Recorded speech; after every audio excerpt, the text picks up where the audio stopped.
আহ তোৰ পৰীক্ষা কেনেকুৱা হলো আজি ভাল হৈছে ভাল হৈছে কিমান মান পাবি কিমান হা 100 নাপালেও 99 ইমানো উজু পেপাৰ অহা নাছিলে দে মোৰ কাৰণে টান হ'বনে কথা দে সেইটো পিছে যদি মাষ্টৰজনে যদি ঘৈণীয়েকৰ লগত টন কৰি আহে পাবিনে বাৰু 100 পাম মানে পুৰা লিখিছো কাটিব নোৱাৰে তোৰ নাম পিছে কহুনি কপাল লৈ যেন কবিতালৈ লিখিবলৈ আহিছিলে কি লিখিলি ক লিখিলো এনেকুৱাই লিখিলো পাত ফাটি গ'ল ফালি দিছ কহুন ক শুনো কহুন ক শুনতো ক শুন কপাল তিতি গ'ল চকুনুৰ বানত বাহ মূৰ্খ চকুৰ পানী গৈ কপাল তিতিবগে পায় নি তোৰ মূৰটোত একো নাই দেই পিছকণ কচোন পিছকণ শুন এইবাৰ একদম ফটাফটি শুদ্ধ ক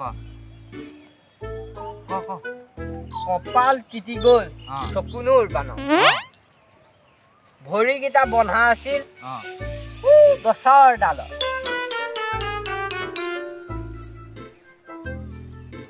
ল'ৰা বেলেগ কবিতা লিখিলেও হয় বেলেগ বস্তু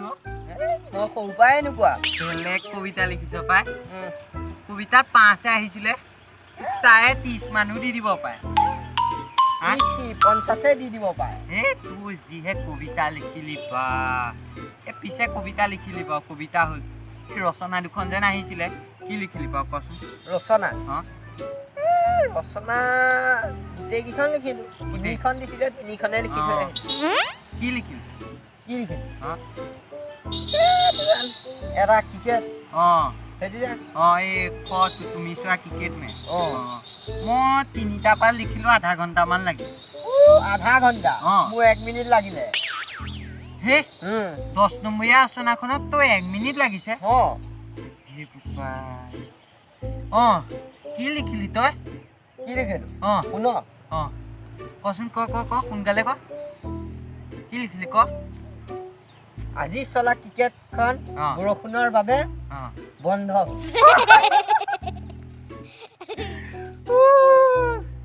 তইতো পুৰা নম্বৰ পাবি মই গম পালো আৰু মই পাম তই 10 ভাগত তই 20 মানে পাবি ৰাম হ'ব বল আমি ঘৰলৈ যাওঁ বল ঘৰলৈ যাম বাৰু তই এটা কথা ক 99 যেতিয়া পাম বুলি কৈছে কহন বাৰু এই সাধাৰণ জ্ঞানে যে প্ৰশ্নটো আহিছিলে পৃথিৱীত কিমান কেইখন দেশ আছে কি লিখিলি কহন বাৰু পৃথিৱীত বহি ল তোৰ কষ্ট হয় প্ৰশ্ন উত্তৰ দিতে ন তোৰহে হয় ক কিমানখন দেশ আছে ক সেইখন আজিকালি চবেই জানে অকমানি ল'ৰাই জানে আনকি আমাৰ ভাইটিয়েও জানে সেইখন পৃথিৱীত এখন দেশে আছে সেইখন হ'ল ভাৰত বাকী চব বিদেশ তই বেলেগ প্ৰশ্ন লিখিলিও বাৰু হ'ব ব'ল আমি ঘৰলৈ যাওঁ ব'লা প্ৰশ্ন নুসুধো বল